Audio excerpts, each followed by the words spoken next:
Have you ever come across a word or a name and wondered, how exactly do I pronounce this? Pronounce that. You have St. Laurent.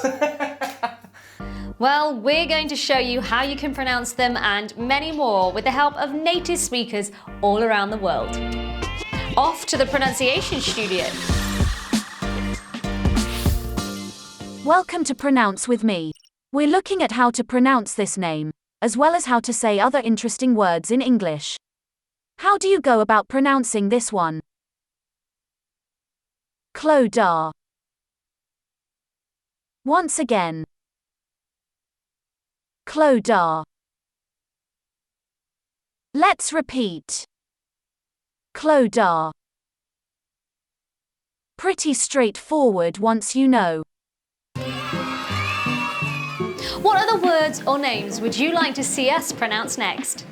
Let us know in the comments below, and of course, be sure to like and subscribe, and we'll see you in the next video. Have you ever come across a word and wondered, just make it up now.